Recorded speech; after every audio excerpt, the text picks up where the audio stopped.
What's up, everybody, and welcome to Tide Talk. It's Sunday, August 18th, and we're here to recap RIFC's 1-1 draw with Emmy Award-winning Oakland Roots. So cozy up, crack a beer, and let's dive into this one.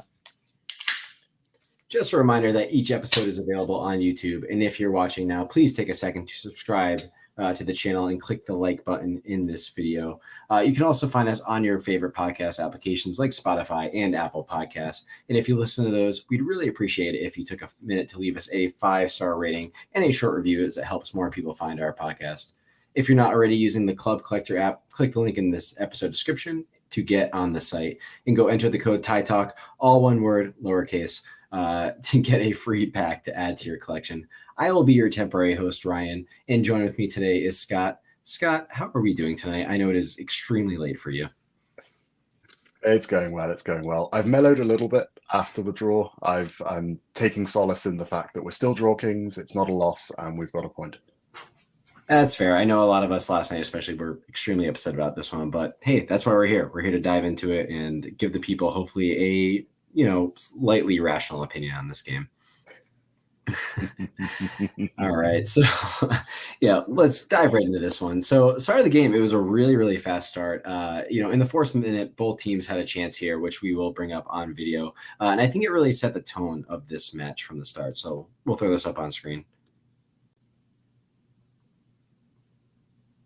Will we? Maybe. Will we? Oh.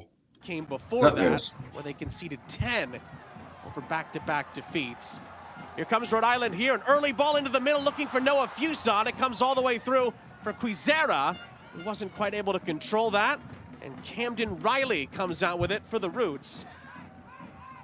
Good opportunity there for Rhode Island. Oakland can count themselves a little bit lucky because the defending was pretty poor, didn't get a good connection on the ball and came straight across the face of goal. Rodriguez! Oh! Nearly got... Ooh.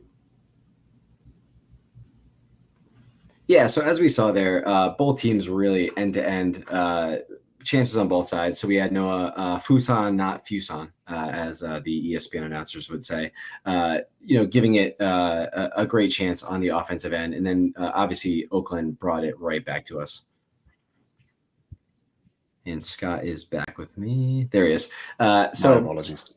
All good. So I was waffling for a hot second there. So basically, we saw Scott end to end right at the third minute. Every Fuson chance at one end, then we saw a chance for Oakland at one end. So I think it really set the tone of what we started to see in this first half. But while this was end to end, I think Rhode Island FC really took it to them the next 20 or so minutes there. Yeah, the sort of from the 20th minute mark as well, I noticed that we had a lot of really sort of good chances in dangerous areas. Our finishing wasn't great. We weren't doing a lot once we got to those dangerous areas, but certainly there was a lot of high pressure sort of from the 20th to the 25th minute. There were, I think, at least 4 times where, we could have got a really good shot off, but didn't, or did get a shot off and it went wide. So yeah, certainly within the first 25 minutes, there's a lot more action than we're used to seeing with this Rhode Island side, but we couldn't do anything with it. Absolutely. And I think one thing that's been consistent with this team is when we have these like big bouts of pressure is that unfortunately we get kind of caught out a lot of the time. And we saw that in the 33rd minute here with Nabil Hackshaw getting a goal on a corner kick, which was super unfortunate. So I'll play that right now. After training every day, they probably hit 50 crosses to each other. So it's no surprise that in the game, the same combination. Kidding. It's my turn to be the Matt on the show to do that to you guys. And here is that goal. I have to mention as well, we've been talking about how good Rhode Island have been recently. Oakland on the road have had good results this season, and it's because of moments like that.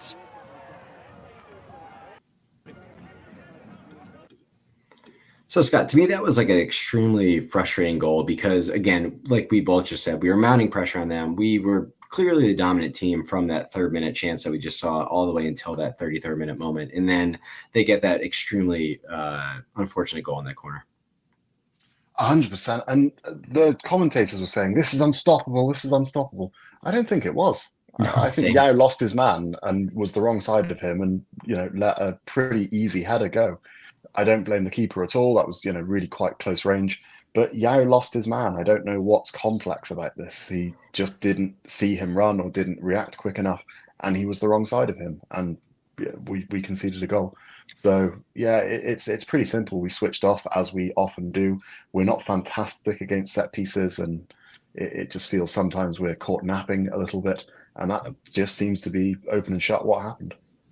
It was really unfortunate, like you just said. Like Yao is someone who I find is in the team for his physical presence and for what he brings to that specific area of the pitch. So to see his guy just get across him and get that clean header, obviously in person I wasn't able to see it on the Defiance end of the pitch, but yeah, watching it on replay tonight, it was really unfortunate because the guy just gets straight across him, and like that's what you hope someone who's a big body, who is good in the air, is there to stop. And I think that was just way too easy of a chance for them to convert, especially in a game that I think we really had the better of to start there.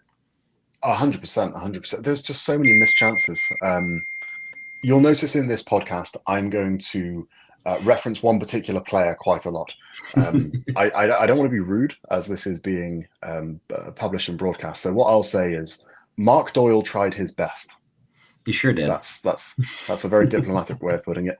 The 21st minute, there's this a pass that goes from Chico to Fuson, but it doesn't, because Doyle sticks his foot out and just completely upends it, and it ends up going in a terrible place. And it's just chances like these before we conceded that on any other day just looked like really high XG opportunities, and we just inexplicably managed to miss every single one of them. So yeah, it is really frustrating, given that we had the lion's share of the opportunity, the lion's share of the possession, and it felt as though even though the possession was it 56-44 in the first half, It really did feel like a lot of that was in their final third.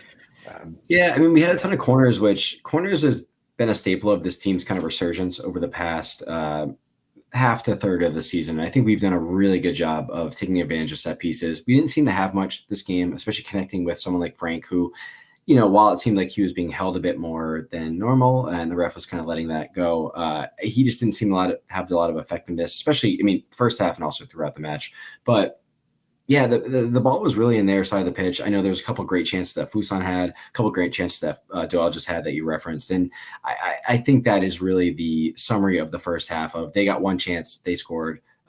We had multiple chances. We just could not figure out how to put additional pressure on their goal, on their keeper, and on their net. Could we take a look at Chico's penalty call? I don't want to lead the audience by saying which way I think it went, but I think there might have been a phantom leg that Chico felt before throwing himself to the ground. I think I have that one. So this was in the 26th minute, and it's another one of these opportunities where you think, okay, on any other day, that's really high XG. We're going to convert something like that, but it just doesn't come off. And there's a few times in this match where someone takes an extra touch, or the touch they take is a little inelegant, and it just doesn't work out for us.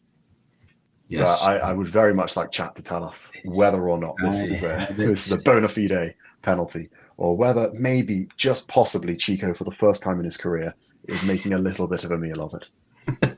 Yeah, Chico has absolutely never done that, as we all know. Not once. I think I do have that, as Scott was saying, and he was giving me plenty of time to bring it up, and here it is. Let's see if I can bring that in. Is it? Boom.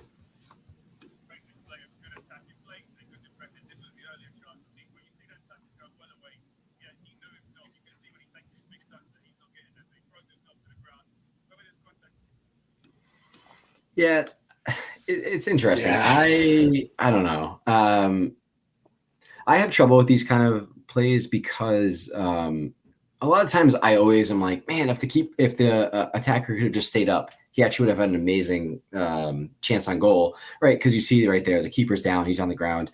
If he gets around him, it's literally just him in the goal. There's nothing else left. And in this scenario, it's tough because it's also hard because like we're watching it in slow motion without being touched. And, hey, even a little bit of a knock could bring you down. But, as we said, the first time ever in Chico's career, he has gone down with a little bit of contact. And I don't think I would have that as a penalty in my book. But, what do you think, Scott? The first angle looks a lot more like a penalty than the second angle, and the second angle doesn't look like a penalty at all. So I'm saying pretty firmly that wasn't a penalty, and perhaps maybe there's some sort of medical condition to explain why Chico obviously felt quite a strong tug on his leg to fall down as he did. And Scott, it looks like the chat really agrees with you. We got Kevin saying no penalty, major dive. We got Tyler here saying clearly Chico got possessed by an Oakland player, so he had to take a dive, which we will very much get into later on this. We have Andrew Quadro saying dive. I don't even think it's close. He was looking for contact and waiting for a drop. Kevin, again, I don't see anything wrong with a little bump and grind, Chico's theme song, which nice work, Kevin, there. So I think we all agree here that it was pretty soft, and I'm glad it was a no call. You could see with all the way we interpreted this that a yellow could have went Chico's way. Ref just kind of waved it off, and I'm okay with them going that route. But either way, RIFC go into halftime down 1-0. I think a lot of us are pretty frustrated at that, as it seemed as though RIFC had a bit more of the game. They were taking it to Oakland, and Oakland kind of got one goal off of one chance. So just to go back to the halftime stats here, possession was 56% to 44% in favor of RIFC, 7 shots to 4.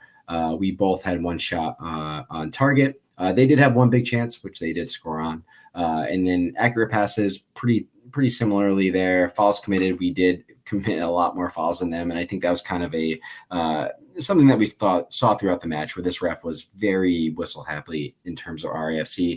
And then another big theme of this match is that we had 8 corners to their 3. So again, we really couldn't take advantage of any of our corner opportunities. We all saw that they took advantage to our 1. So a pretty clear team talk for Kano going into the halftime. The corners is just another thing that seems to crop up when I don't have anything else to moan about, rather fortuitously. Yep. It's beating the first man, and it's really basic stuff, and it's a basic thing that Premier League sides don't get correct. But it just seems that there's so many times, even on free kick set pieces, we're just not beating the first man. And these are really important opportunities that if we got good at them, if we are able to consistently put the ball into a certain place, corners could be a really big part of our game, and they're just not. And I feel like they haven't really been a huge staple since Jack P. Those handful of games. Yeah, the only thing I'll push back on is I think we've had a couple of games where Ibarra and Nodarse have really connected well on set pieces there, but it hasn't, like you said, hasn't been consistent enough. It hasn't been diverse enough for me, because like we said, there's basically 2 people who are connecting from the person who's striking the ball to the person who's heading it in, where I think we have a lot of options that could be utilized a little bit more. Yao's a big unit. Stoneman's pretty big. He got his head in a couple, but we've really been relying on that Ibarra to Nodarse combination, which is great if it's working. Hey, I'm not going to tell you to stop doing it, but at the same time, I do think that it becomes easy to scout if you're doing the same thing over and over again. And at the same time, if you put 2 bodies on Frank, which I think they did a really good job this entire match, it becomes difficult for us to execute when we don't really have other options, especially when JJ Williams is off the pitch, which we know is a big body who can get into there on the corners. But I mean, it's not as if we're struggling for big bodies. It's not as if we don't have a 6 foot whatever number 10. This is what you call foreshadowing, by the way, who can head the ball in. Yes. So you would like to see it a little more where it's not just Frank. And Frank has a fantastic head. He's always in the right place at the right time, but it'd be nice if somebody else was as well. And of course, our friend Fluffy Call Hug Boy is using this time to just trash the state of Connecticut instead of talking about the game with the Oakland Roots, which we applaud on this podcast. So as Kevin said, I think this is an interjecting. We're a little weather update here on the podcast, but there's a massive flood in Connecticut. God has spoken. They said 2 of every athlete must board the arch, and sadly, Connecticut doesn't have any soccer players. Unfortunate for the state of Connecticut, but we continue on with this recap of the Oakland Roots here. So Scott, as we were at the halftime mark there, and we were down that 1-0. I think a lot of us were frustrated with that scoreline. Were there any changes that you were looking to see at the halftime mark? Doyle off. Genuinely just Doyle off. I don't really have a huge problem with the changes that we made other than who was taken off. That seemed to be a bit of a mistake. We just needed more people forward. We needed more people in central midfield. It felt to me as if we were stopped from going down the wing because obviously it's Quizera. They're not going to allow him. They're always going to have two guys on him. But we didn't really have a lot of valuable chances in the middle.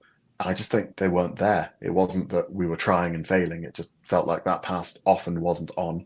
So I think that hole was plugged a little bit. We moved some people forward, and I think that created not only chances in the middle, but also it made their defense sort of react to that and then allowed the wings to come into a little bit more of a play. On this note, where do you think that Frank Nadase was played? Because I was quite confused at seeing him on the right quite frequently, behind Turnbull sometimes, which didn't make the world of sense to me.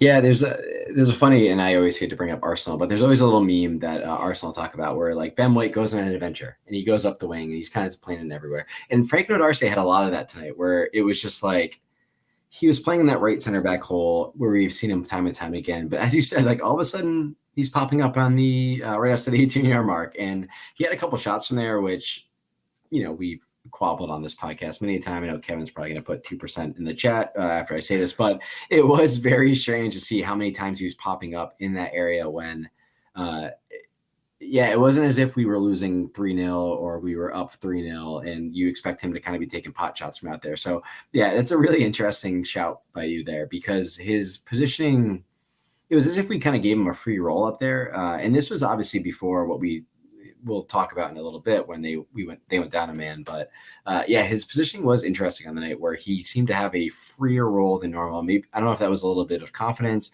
I don't know if that was a game plan, but yeah, always interesting, especially when you see a center back kind of being that free there, because I know people get mad about Koke kind of drifting a little bit outside of his box. Just seeing a center back do that is strange.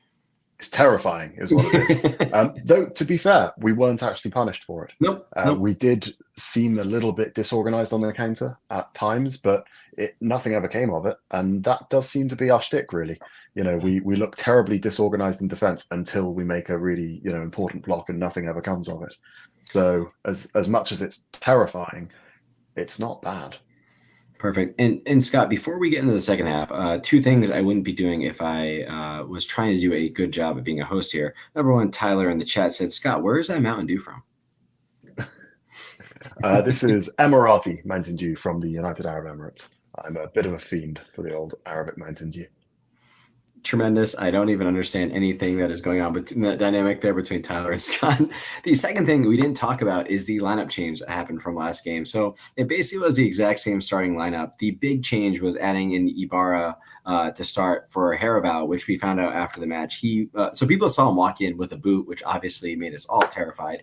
We've now learned that he does have a fracture in his foot from the Detroit match. He's been playing on it, which is wild and tremendous, but it looks like he's going to be out 2 to 4 weeks. So any reaction to the news about Harabout, as well as that shift in the starting lineup?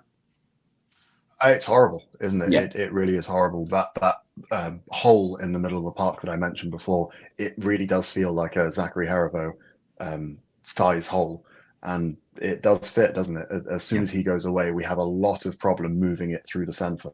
So yeah, it's really dangerous. And to me, we'd sort of hodgepodged that position since Jack P left, and it's not nice to have to sort of ad hoc fill that hole rather than just having a guy there. There is a comment in the chat that I would like to emphasize, which is, why isn't Gabby here? He's fit. I'm shocked to hear that you yeah, big shock. I also think that I would like to see Gabby come back. I would like to see what we can do with him. Honestly, on either side of the defense, but ideally putting him in the left. If we're going to play Nadase on that sort of right back, centre right back position where he's going up the wing as well as Turnbull, we can do that on the left with Gabby Alves and Quizera, surely. I'd like to see it anyway.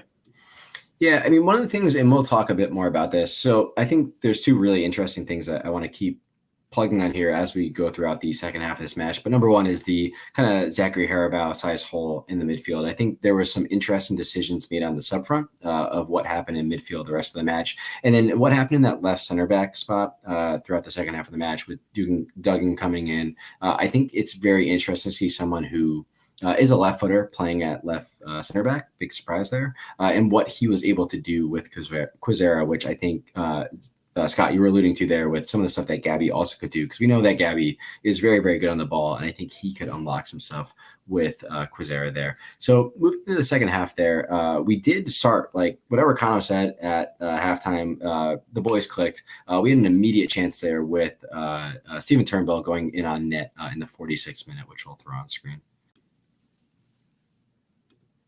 If Rhode Island just become a little bit more efficient in their attack and able to get the rewards of their play so far.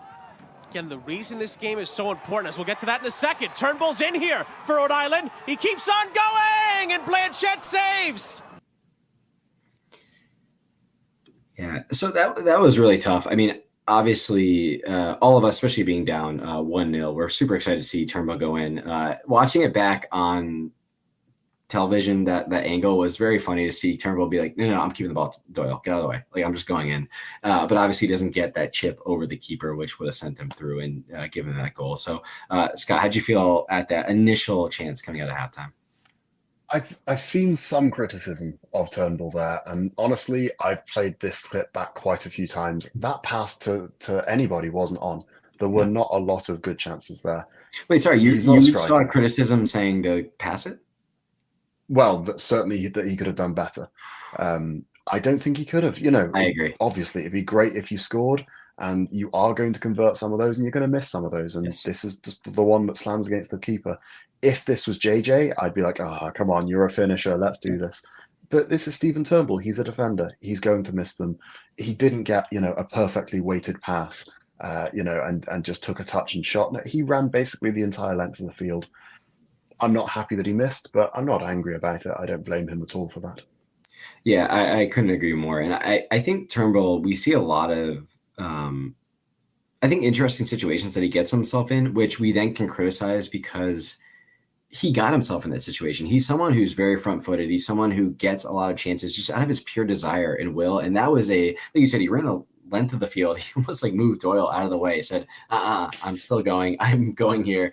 And yeah, he doesn't get the chip right. He is a right back. He's a right wing back there. And, you always obviously want to see someone who's a professional, who's in on goal like that, chip the keeper and do great. But same time, I thought, to me, it was a moment of, I'm showing my intent. I'm showing what we want to do this half, and we are coming for you guys. And, obviously we want them to score that chance. But at the same time, I think it showed like, RIFC is not here to mess around. We are trying to get this point back. We are trying to get this win in these 3 points. And shout out to Stephen Turnbull as always there.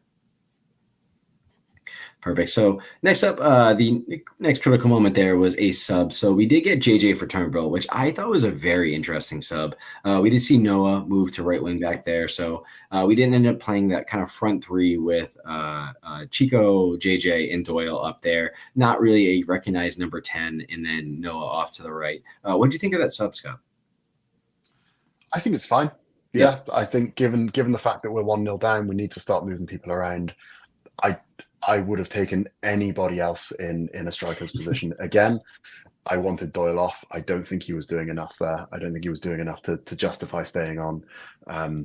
I did rewatch the match for a third time, and I must say what Doyle was doing off the ball was considerably more impressive than what he was doing on the ball.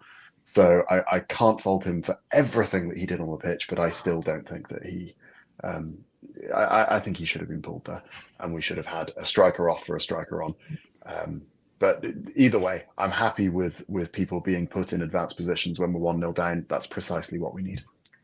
Yeah, and sorry I made a face there because there's some fascinating stuff in the chat, which we will go back to, I promise. But Evan, what the hell? Anyway, so next up, we get a sub in the 71st minute of Duggan for Ibarra. I think this was the one that truly surprised me, where we saw Stoneman move into midfield. And as Matt would attest to if he was here, I hated that. Every single second of it, I hated it. I did not understand it. Not to say Stoneman was bad, but to me, at that point, we're still down 1-0. We needed a little more offense, and to then move Stoneman into a midfield position where, not to say that he was bad, he just completely kind of took away from the opportunities we had from bringing people off the bench. I think it is interesting in terms of who we had on the bench that could have came in at that point. So yeah, any takes you had on that portion of the match at that point? I didn't actually think Stoneman did that bad in the position that he was Yeah. in. I want to be so clear. I actually think he was totally fine. It just was to me, I was like, wait a minute, like this is just kind of we're plugging like weird. It's a weird pieces. choice, yeah. Yes. I think Kano's got a very difficult position there where he could bring on more firepower, or he could keep the sort of structural integrity of the game going, where people, have already sort of fitted into certain roles, and there's a bit of a, rhythm to the match already with the players that you've got on. So do you bring on someone who's a better striker, who probably hasn't played in a few games, or do you, promote your defender to a central midfielder? If I was him, I'd have probably made that choice as well. But you're damned if you do, damned if you don't. If we had lost that, it would have been the wrong call. If we'd have won that, it would have been the right call. So it's kind of in the middle, really, isn't it? Just a little bit. So Scott, a couple people in the chat here have some interesting questions I'm going to kick your way. So Matt Hands, you might know, says we're going to see Stoneman move into midfield in Haravao's absence. He probably won't start, but he'll push up when needed. How do you feel about that? Not awful, honestly. I mean, I'd rather a dedicated central midfielder. Obviously, I'd rather someone to whom that's on their CV. But I think he did an okay job. It does seem like a bit of a contingency plan, so I'm not thrilled about it. But I'm not worried. I think Stoneman is a strong midfielder, as we've seen. I would just like us to use our wing backs and our wingers more successfully. If we do have people in the middle creating that triangle, that diamond, then I would like to see Quizera doing more with that, and maybe even Gabby Alves doing more with that, Turnbull doing more with that. So to keep on too far against it. Perfect. And to keep on this kind of same stream, so Andrew Quadros, again, you might know him. He was saying, do you think this sub was made to? Do you think Stoneman is a little bit more? This is very funny because you're talking about the center back versus center midfield, but do you think Stoneman might be more dangerous in the attacking phase than Ibarra for that sub? Yes. Oh, yes. That's fun. No, I do. Ibarra's our set piece guy, but Stoneman has taken shots from distance. He's not that bad at dribbling. He can beat a guy. I think his pass accuracy is very good. Do not look that up because you will ruin me with a stat. But it seems I got too much going on. I cannot do it. Oh, thank goodness. No, I think it's okay. I think it's okay. It also depends on who has tired legs. I don't know that. It could have been that coach saw, looked onto the pitch and looked at who was actually fatigued and made those decisions rather than even taking any sort of tactical considerations into account. Could we just revisit? I know we're on to the 70th minute now, but please revisit the theatrics by their keeper in the 55th minute. I would love to. That's the second time he did it at that point. So I have to admit to everyone who's listening and watching, I don't have the timestamps of when the keeper put on his Emmy award-winning show. But Scott, thank you for keeping us on track here because, oh boy. So I guess we did skip over the first half antics, which saw the keeper run into Doyle as if he ran into JJ Williams on steroids. Was flopping around, was as if he was we were chanting, call an ambulance. This guy's he's incapacitated over in Defiance 1636 in section 13. And then obviously we saw in the second half the actions just continued and got worse. So could you bring everyone through what happened in the 55th minute there, like you said? Well, just, some more argy-bargy, really. And the keeper manages to go down twice in about 45 seconds, tripping on thin air, his teammates, goading people, and a slight breeze hits his shoulder and he goes down as if he's been shot. And it's a clever thing to do. If we, as it happened, we got 2 cautions out of that. So was it the correct thing to do? Absolutely. He did a fantastic job for his team.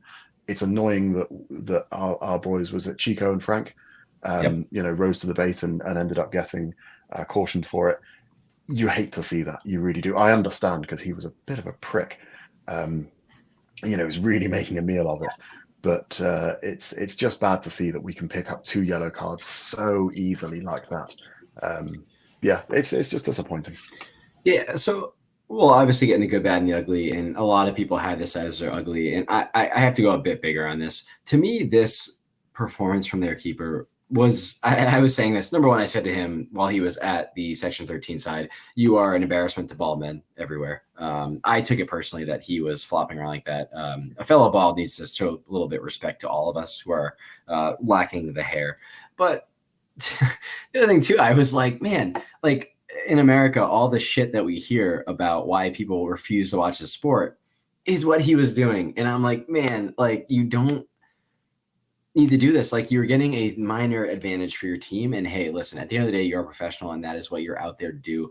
But that is not how we're going to grow the sport of soccer or football or whatever the hell you want to call it in America. And as Tyler Dion said in the chat, number one, definitely not a big guy. And number two, the referee really let this get out of hand. I totally agree, Tyler. It was just unfortunate with the way that they were allowed to embellish.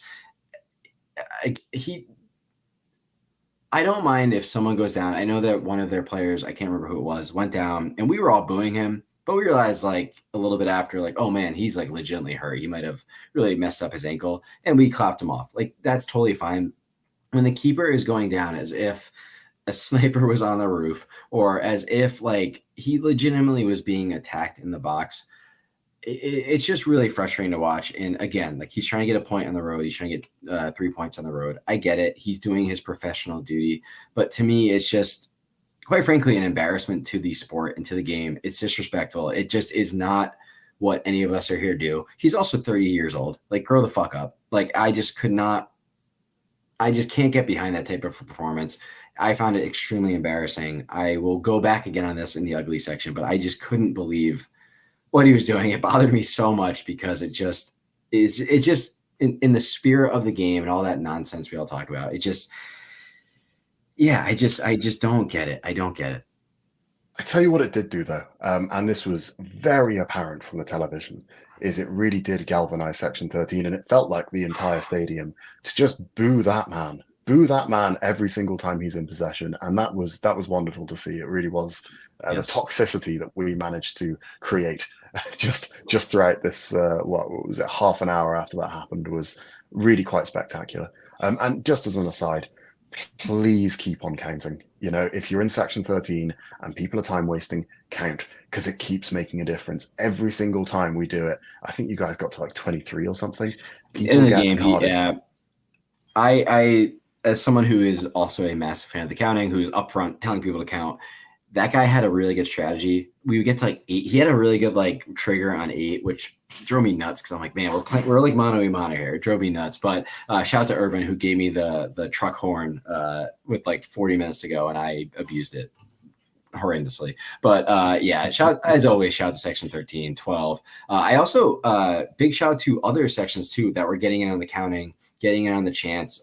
It was very cool to see kind of the entire stadium getting behind a lot of this stuff. So yeah, if you are obviously in Section 13, we love to have you. But if you're around the stadium, it is so cool when we might have a second off and we hear you guys counting down. We hear you guys singing RIFC. I genuinely, it's a very like proud moment there. And yeah, as Tyler said here, our job in the Spurs section is to let the guy have it when he's acting like that. Don't let our boys get carded for responding to their nonsense. And yeah, it's always a tough balance there because as someone who has played the game at a very low level, I also would get frustrated at something like that. But at the same time, our boys need to stay on the pitch and not get caught up in that moment. Let him kind of have his antics. And the thing is, you want to put your faith in the referee to handle that situation. And I, as many people in the chat have said, the referee did not have a handle on that at all. I think his first card he gave out for any sort of time wasting was deep in the game on a throw-in, which I found kind of funny in a weird way. But he did not have a handle on anything like that. So moving on here, we did have, so we talked about the 2 subs that we had. So JJ for Turnbull, which moved Noah to right wing back, and then Duggan for Ibarra, which moved Stillman into midfield. Right after this, we did see kind of one of the biggest moments in the game here where Nabil Hackshaw, who you will all remember from earlier in this podcast, was the goal scorer. He did get a red card, which JJ really enticed him on, which I'll show here. Looking to park the bus. They're definitely looking still to post their own attacks. Oh, JJ Williams, was he brought down by Hackshaw? Yes, and it's a red card as well. So while I just went on a tirade giving the ref shit, I did think he got that call very, very right. It was a clear Doug So moment there. But Scott, what'd you take of that? Yeah, 100%. Denial of obvious goal scoring opportunity. Last man, yeah. Silly foul to give away. And everything went correct there. Absolutely. So, yeah, no complaints whatsoever.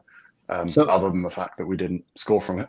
Exactly. And, it's funny, as a very selfish Real FC fan, one thing that Matt and I have talked a ton about, I know we have talked about offline, is we all just think like JJ needs one to go in. We need him to get one in, and like we really think he'll take off. And that was one of those moments where like, man, if he just gets in, I think he scores that goal, and then who knows what's going to happen. We have 10 matches left, and just to get JJ off the mark and scoring in bunches, hopefully, would be massive for the team. But the defender, I think, made a decision that I wouldn't be sad if one of our defenders made in the situation.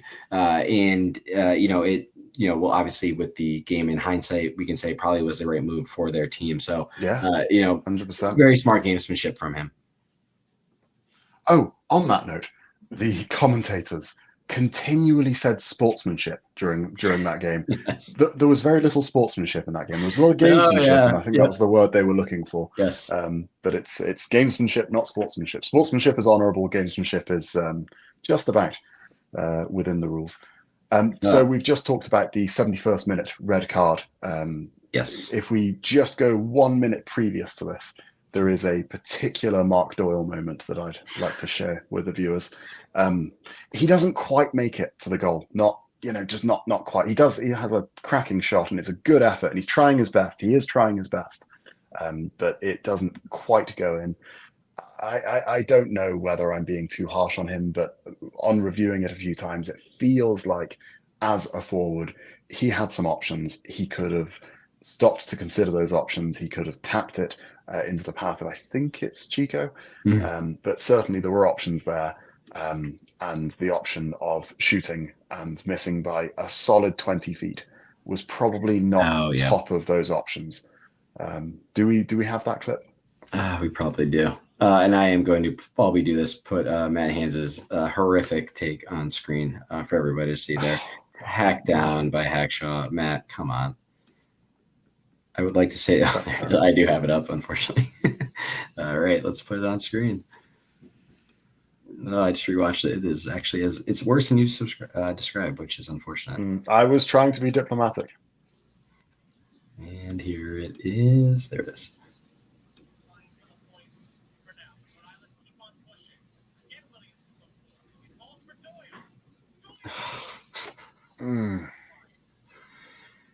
That is not good.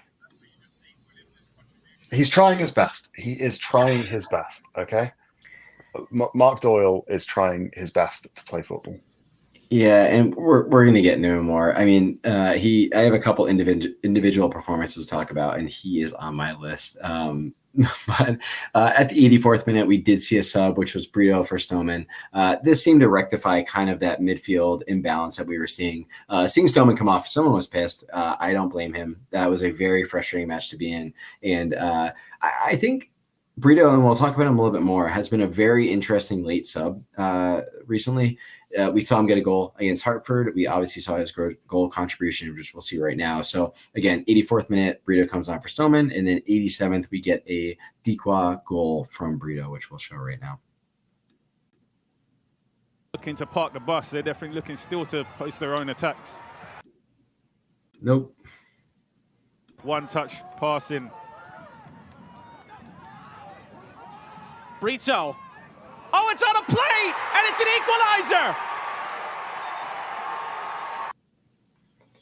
So this is, to me, like one of those crosses that I would like to see us actually working a little bit more, that half space cross, because I find with, especially, we just saw Chico score. We have JJ Williams up there. It's something I think could be a little bit more of a weapon for us, especially if we get someone like Noah Fuson, Joe Brito, Clay Holstad in that kind of half space there, the Kevin De Bruyne-esque spot where you can whip in that kind of short cross, which is a little bit easier to connect with somebody there. But I think it was a great goal by the team. I think it was something that was way overdue. We were putting so much pressure on them.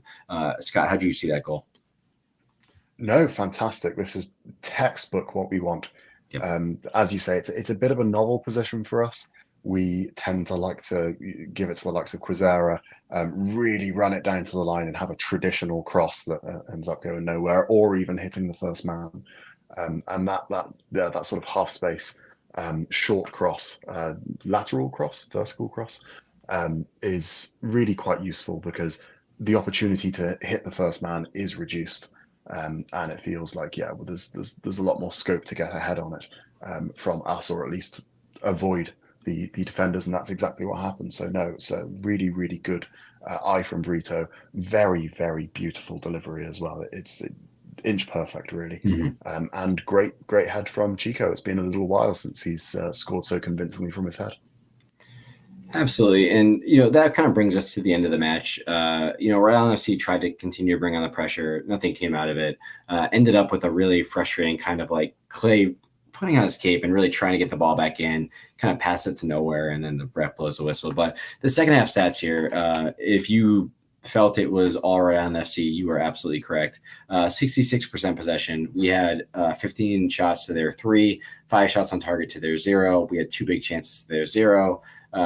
We had 6 corners to their 1. It was all Rhode Island FC in that second half, and we at least deserved the tie. I think we deserved much more than that, but and you saw it immediately when the whistle blew. The players were absolutely distraught. You saw multiple of them just kind of go down to the ground. We saw, Clay after the game, he got the man of the match, and again was just so pissed off. I love the competitive spirit. I love what we see from this team, and I think we all saw that very clearly at the full-time whistle there. 100%. The timing was not good. The timekeeping was not good in that match, in my opinion. 7 minutes wasn't long enough, and in those 7 minutes, it felt, I haven't checked, but it felt like a good 2 minutes of that was wasted intentionally. The referee has discretion, that's fine, but it's a minimum, and he went 30 seconds over the minimum. Yep. It felt like it should have been more in both respects. To me, the main takeaway from Oakland is you can time waste, and it will positively impact you. It's a legitimate strategy. I always get frustrated, and I guess Tyler's our third person in the show because I keep bringing him up. But Tyler put in the chat here, Oakland was pathetic. Glad the team was frustrated with the result. Totally agree there, Tyler. To me, I find that to be like one of the biggest human problems with the sport, where like when with time wasting, we're counting them down. We get to 30 seconds. For those of you who don't know, it's only 6 seconds that's allowed. Obviously, there's going to be some flexibility in there, but when it's clearly shown that you are going 4 times over the amount of seconds that is allowed, it just shows that there's a lot of human perception that is allowed in the match. And again, like Scott just said, I think it gets really frustrating when a team is clearly trying to time waste. One team is clearly trying to continue to play the game and score, and then you get those 10 seconds over the allotted time that was available there. So in general, I think it was pretty clear after the match that Rhode Island FC was pretty pissed off to get a draw there. I think Oakland was pretty happy after the match, and I don't blame them. They should be happy. I think Rhode Island FC really took it to them. We did not capitalize on our chances. I think it's another game where at the end of the season, if we do have some gripes with our final standing, I think it's another one that we might say, yeah, we probably left some points on the board there. There's plenty that I'm sure people in the chat will bring up. But yeah, Scott, how did you feel kind of at the end of this match? Do you think there was any standout performances, standout moments that you want to bring back up? Good or bad? I will let you run with that whatever way you want, my friend. I will say we are going to go through a couple performances that I did think were interesting. If you want me to go through that and you want to chime in from there, there is one specific one that I know you want to chime in on that I will bring up. Okay, I'll leave that one then. All right, so I will say the Defiance Man of the match was Clay Holstad. If you've ever listened to this podcast, you know how basically anyone who watches the sport of soccer and watches Rhode Island FC feels about Clay Holstad. He was absolutely fantastic. Just to get into his stat line specifically, he has 7.3 on Fatima, played 90 minutes. He had 2 shots, which I thought were very dangerous. He shot from outside, but he always is a threat from out there. 84% passing accuracy, 2 chances created. He did have 73 touches, which was one of the tops in the team. Again, just someone who was out there. He had 6 defensive actions, 6 recoveries. Just was someone who's putting in duels, just having it all around. We always say he's the Roy Kent. If you ever watch Ted Lasso, of this team, he's someone who's here, he's there, he's everywhere, and he is someone who's going to try. He's going to try to put this team on his back time and time again. And if you see him after the match, he's both the nicest guy in the world, but also is so frustrated when he loses or draws, and I appreciate the shit out of that. Perfect. And now, Scott, I will leave this to you. Next performance, I think, was drawing a lot of attention online and from myself and from others who were there in person, was Mark Doyle. Obviously got the start over J.J. Williams for the 2nd game in a row, and I think he had a very, very mixed performance. Mixed? I was being nice. I'm leaving that up to you. I think he had a shocker, honestly. Did he do some good things? Absolutely. Yes, he did. I think he was a lot more effective off the ball than on the ball. But on the ball, I really did go through all of the game, and I clipped every single time he touched the ball. There were very, very seldom good opportunities when he was on the ball. It really felt like every time he touched it, it just got cursed. It just turned to whatever the opposite of gold is. It's with that curse statement, you're really starting to sound like Evan a little bit there. But sorry, I'll dial that back a little bit. Can I ask you a question? Because I agree with you. I don't think I was a little soft when I brought that up to you. I kind of gave you the layup there. But I have been someone who has not I can't see what Doyle is to this team. One thing the way I think about and watch the game is I try to see what a player is, right? Like Chico's clearly a fox in the box finisher. You see Quizera, he's a great one-on-one destroyer who can create chances. I think Fusan's a very kind of creative player who can create things. You can kind of see what people can do for a team. Mark Doyle, I am struggling to see what he can be. Do you have a read on kind of where his place is in this team, or just in the sport of soccer or football, whatever you want to call it? I struggle to see kind of where he shines. Yeah. So there are some players who aren't quite the ticket, but they're there or thereabouts. Yep. You know, they're getting there, and you can see what their identity is, what they're adding to the team, as you say. I don't see it for Doyle either. To me, he's very Sadie-esque, which I mean in the least complimentary way possible.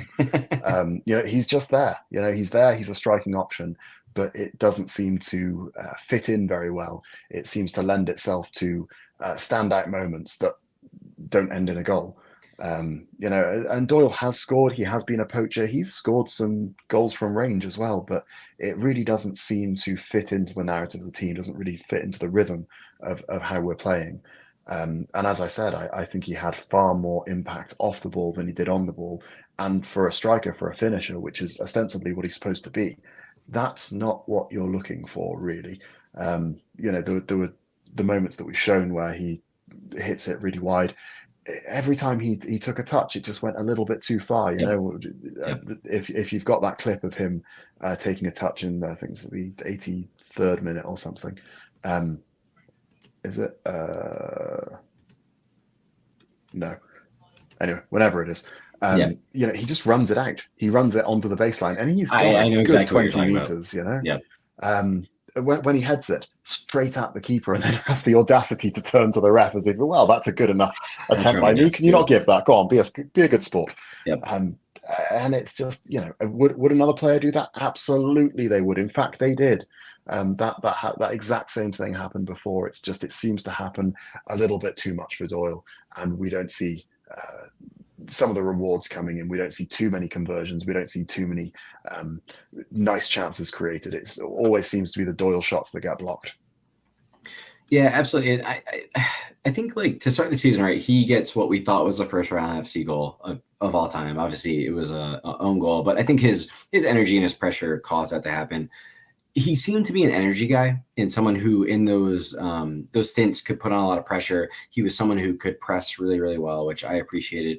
But it didn't seem like he had that finishing touch or that technical quality to kind of create chances and generate assists, which we see from like a Chico or especially a JJ. So I find that especially when JJ is off the pitch, we do have a little bit of a hole in like a technical player who can create chances up there. And when you're asking maybe Chico to do more of that and for Doyle to be the finisher, when he's not finishing, when he has plenty of chances, like you've mentioned, it becomes very difficult to understand why he went he went the full 90 in this game and continued to be on the pitch, especially as we had multiple times where he either headed it right to the keeper or missed not even close, like very, very wide. So the tough game. I don't want to continue to harp on him, but I do think he's someone who I think as the team looks into the offseason might look to say, hey, there's a clear opportunity there to potentially upgrade the squad.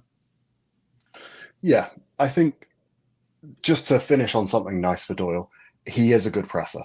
And in that match, I think that we did really, really well in pressing. And Oakland look, don't quote me on this, but they look like quite a press-resistant team. And it did seem that for the first time in quite a while, it wasn't just one guy pressing, it was three, and that makes a press effective. We are the absolute kings of solo pressing, which doesn't work, famously.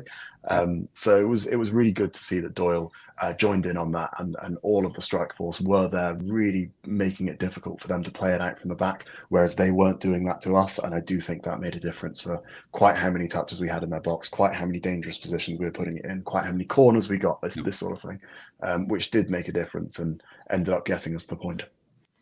That's it's really well said, Scott. And I it's always easy to harp on someone who has a tough night. And, we're sitting here in front of a camera, not running our asses off, pressing people and things like that. So we obviously understand that every single player on this team is trying their ass off. But, we have to call it as we see it there. And two players that I just wanted to call out that came off the bench that I thought were really interesting subs. So number one, Duggan. He's someone that since we signed on loan, I think all of us has been very intrigued to see how does he fit in? When does he start, playing more minutes, things like that. I was really impressed with his cameo. I think he brings a lot of calm to the defensive end. He looks like something I like about someone in the back is like someone who has a little bit of swagger of like, none of this is a big deal. I'll mop up that. I'll pass it back to Koke. No big deal. But then I also, I said it to Matt right when it happened, but he had one play where he kind of shifted to his left and played Quizera in behind using his left foot. And that is like, I think the key thing that we're missing when we're playing a right-footed player at that left center back position. And I would like to see a bit more of him. I think that is a really interesting, and I wrote it to plug my own nonsense. We wrote a preview piece of what he might bring to the team on TideTalkRI.com. Have to do it. Sorry, everybody. But I do think that having a left-footed center back there could be interesting and open up things, especially for Quizera, who we all see as a threat on that 1v1. And if someone who is a left-footer can get him in on that island to isolate people and do things quicker, I think could be really dangerous for all of us. Yeah, 100%. I think he's going to be a useful addition to what is already. Am I audible? You are. The chat is just confusing the show. Oh, sorry. It's my fault. I think he's going to be a good addition to what is already a pretty threatening counter-attack threat from Rhode Island. I think we're pretty good on the counter. Yes. And I think, Duggan's going to only exacerbate this for our opponents, which is, it is good to see. I do think that he's obviously a very proficient defender, which is something that we're not always replete in that particular department. Naming no names. I don't know. We're going up and down. It's like a bit of like a yayo sort of. Yayo. Sorry. Beautiful. And the final person I wanted to bring up was Joe Brito. As I mentioned, he has had a couple interesting sub appearances lately. He scored against Hartford, had the assist last night. I think he's showing a bit of value to the team. I know that we've all had some thoughts on him as like a starter, and I think we don't know that is his best position in this team. But I want to commend him on taking the opportunities that he's getting and seemingly making the most out of them. Coming in again, scoring, assisting, creating chances in those moments. Have to give him credit for that. 100%. I think he did for the little time that he was on. I think he did very well. I think FOTMob also rewarded him quite heavily with points for the, what was it, like 12 minutes that he played overall. You've got to hand it to Brito. I think he did really well. For me, he's sort of in that weird position of half the time I would be starting him, and the other half, if he's had a bad game the previous game, like, oh, is there a better person here? But he's doing well. You really nailed that. I think that's what's so tough, especially when you have these public forums and we're all talking and we're all trying to be the coach and find the solution to the team. And I think we obviously all have our opinions here, and I think he's someone who is really been a bit of a victim of like the court of public opinion both ways. I think he's someone who a lot of games like he's not a very flashy player. He's not someone who you're going to see light up the score sheet, but I think he does make a lot of a lot of really good contributions to the team. And it's a player like that that's always going to struggle. And again, the court of public opinion in these brief cameos where he's really not given the pedestal to shine, but he has been. So I want to give him his flowers a little bit because, again, he's making the best of his opportunities. And I think he's someone who has been played a little bit out of position, potentially of where he might have thought he was going to play when he joined the team. So, yeah, you want to give Joe Brito a quick shout out there. I mean, whilst all that is true, he is from Hartford. We always have to knock him down a peg for that. Absolutely. Scott, really quick, actually, something that is bubbling up in the chat. I can't see how real it is, but I'm gonna bring it up. So there's I guess it's coming mostly from Evan. So qualifier there, but there seems to be a bit of chatter about JJ not being a factor in this game. Do you have any thoughts on that? It's an interesting decision not to start him. I'll say that. Agreed there. I do wonder if something's going on there because it's the second game in a row. I don't know what's going on there.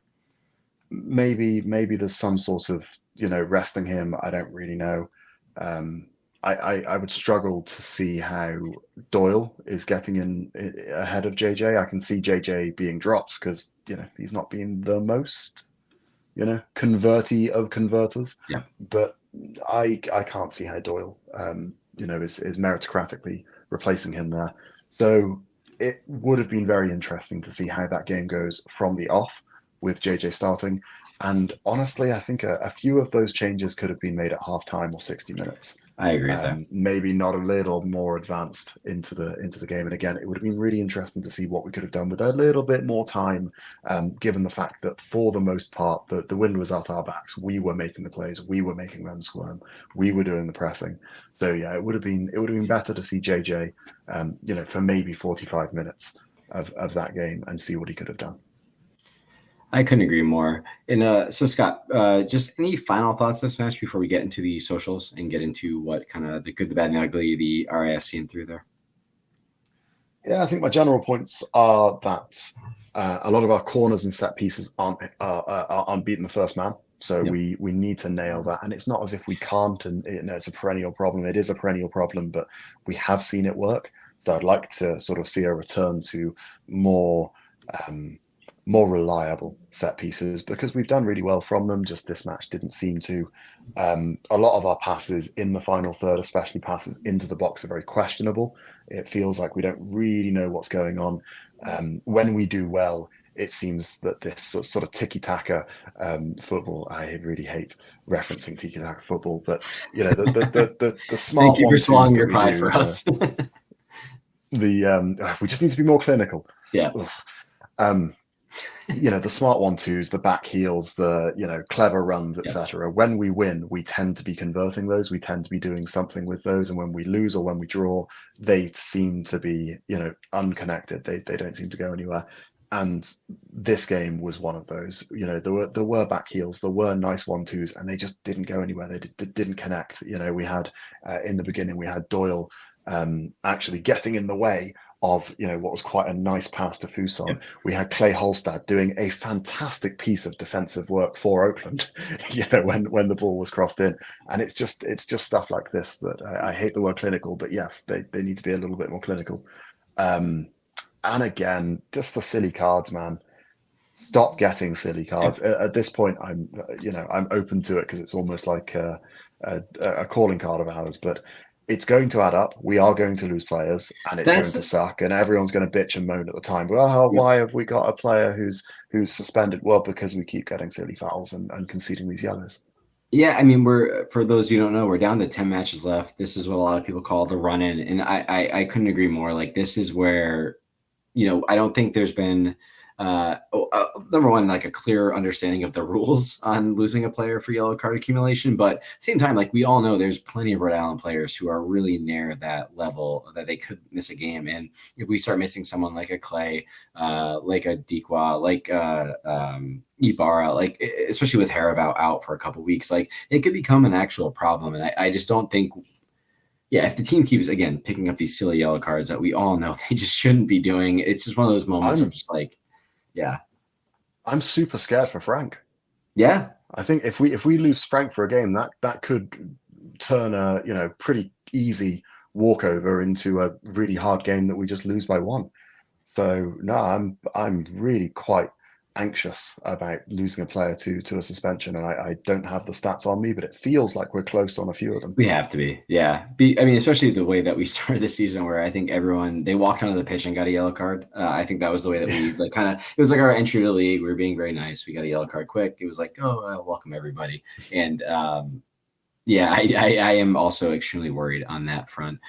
So we are going to kick it over to the socials, and this is awkward because the first one I have here on the Defiance Discord is Scott. So his RIFC in 3 here was opportunities galore missed, which I think we all would agree with. So Scott's good, bad, and the ugly. So good. Fans were extremely vocal and made for a hostile environment. Shout out to Defiance 1636 as always.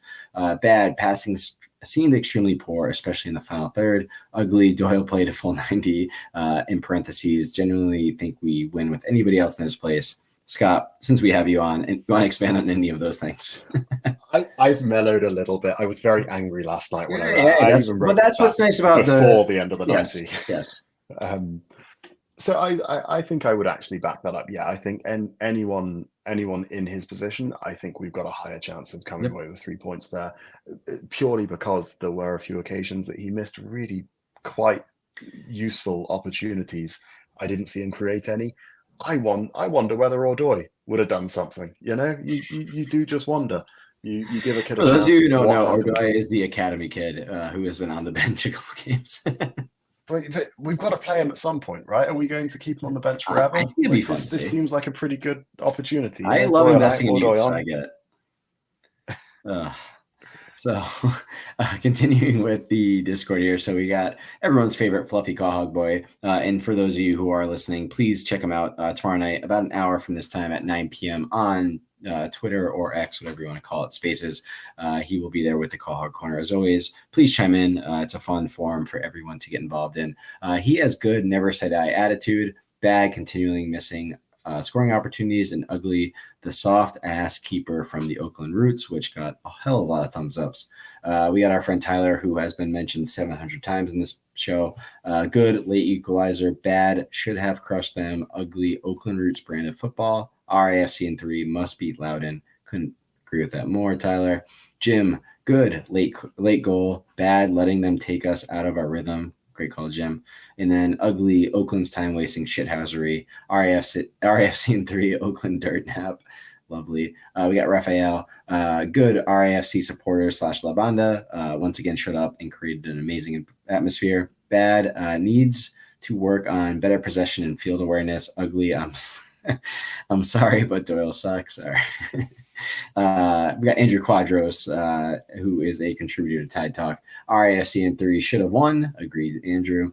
Good, dominating display. Bad, dominating display that only yielded 1 point.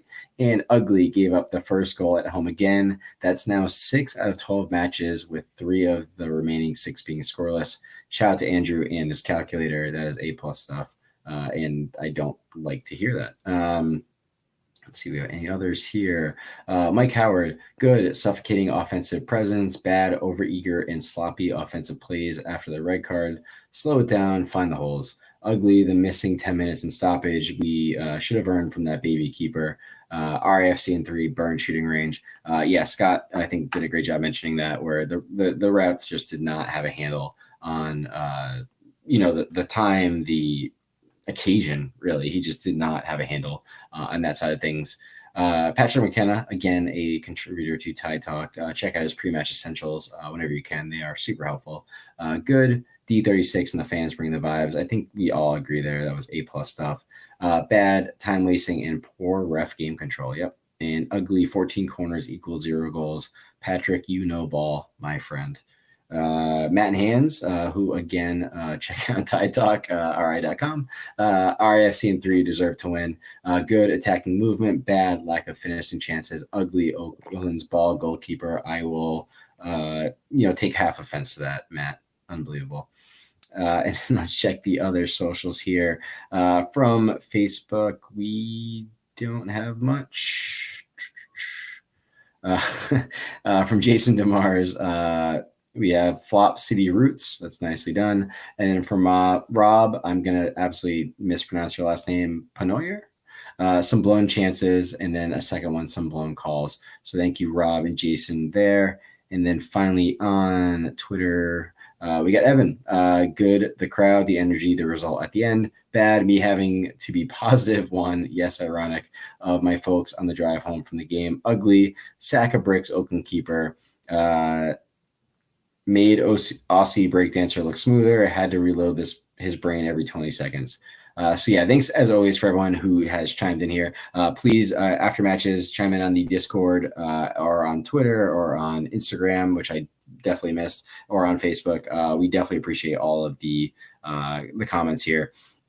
Scott, do you have any extra good, bad, the ugly that you wanted to add, or RIFC in 3? Really, it is just the stadium atmosphere. I was blown away by that. It felt like every single soul in that place was booing at the appropriate time, was counting at the appropriate time. It did make a difference. We did get a card out of it. We did, maybe it didn't make a difference at the time, or maybe it did. Maybe we would have only got 5 minutes without it. Yep.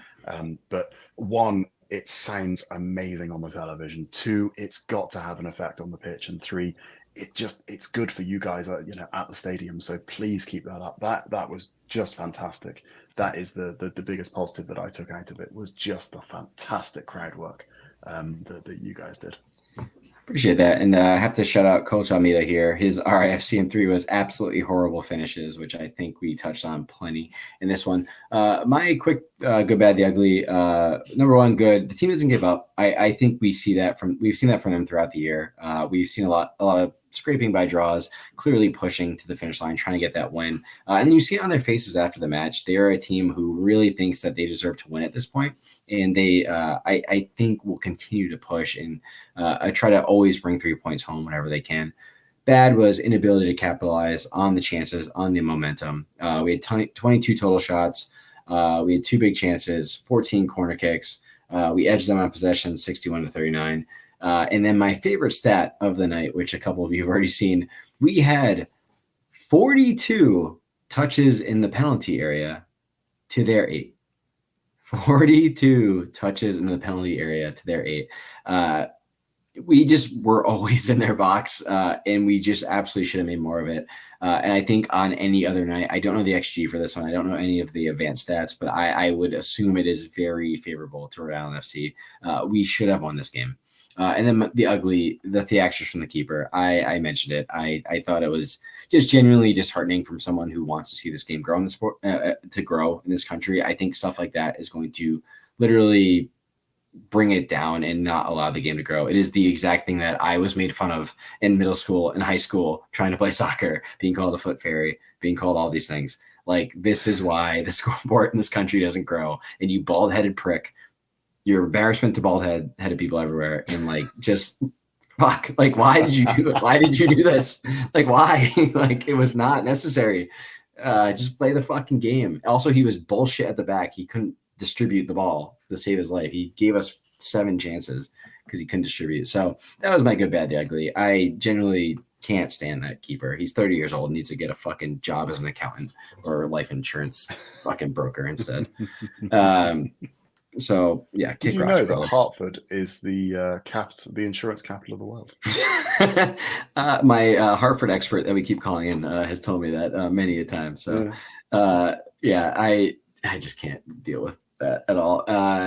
Yeah, hopefully maybe he'll move to Hartford as like a transition plan to getting into the insurance policies of the world. So yeah, I think that sums this matchup. I think it was a frustrating draw on the night. I think most of us would hope that Rhode Island FC got the win, got those, as Coach Almeida said, there you go, back up to Hartford. But yeah, I do think that, while it was a frustrating performance, Rhode Island FC, I think, did, at the end of the night, show that they are capable of both drawing and then winning something like this in the future. I do think that there's plenty on the pitch that we can be that we can hope to build momentum on in the future. And again, one really tough big moment that they capitalized on took us out of it. Can happen in this kind of sport, and I do think my excitement, my expectations for this team haven't dropped since this game. I don't know about you, Scott. No, not at all. Not at all. As you said, it's disappointing to see us not convert. Was it 42 touches in the box? Yes. Whatever, disgusting. I actually was wondering if it was like a glitch, and it showed up on all the platforms I looked at. It was like, holy shit. I mean, you believe it after having watched the game, but yeah, it's certainly disappointing. But in terms of going forward, no, I'm concerned about the injuries. I'm concerned about who we're starting, but the team holistically, absolutely not. We're going from strength to strength. But for one, pretty annoying 1-0 game, would we be on is it an 11 unbeaten streak now? We're doing very well. This is fine. If by the end of the season we keep playing like this, we're going to easily get playoffs. We're going to be there or thereabouts. We're not going to get top 4 because only one of those spots is open. So I'm not worried at all. I think we're right on track here for basically a record-breaking finish for an expansion team. So this is fine. Yeah, and as Tyler, again, I can't believe how much I'm mentioning Tyler tonight, but Tyler mentioned in the chat, we have to get loud next week. I cannot believe we're playing a team twice in the next 10 matches down the run in here. I think that's bizarre scheduling by the league. But yeah, Loudon, we're going to learn a lot about them the next couple weeks here as we're playing them both home and away. But yes, thank you all for joining tonight. And thank you, Scott. I know this is extremely late for you, and we absolutely appreciate you filling in here. That will wrap things up for this one. Remember, Tie Talk is more than just a podcast. You can find us on Twitter, Instagram, and Facebook for daily social media content. Click the link in this episode's description to follow all of our accounts. I have been your host, Ryan. I didn't fill out the names here, so it says Matt. This is a mess. I have been your host, Ryan. This for Scott. Thanks again for joining. And come, nope, this is all wrong. As always, expertly done. I edited the top part of this. I did not edit the bottom. This is great wrap up for this episode. But yeah, thank you all for joining. Thank you all for us in the chat, and thank you especially to Scott who joined us from across the pond. Up the Tide. Up the Tide.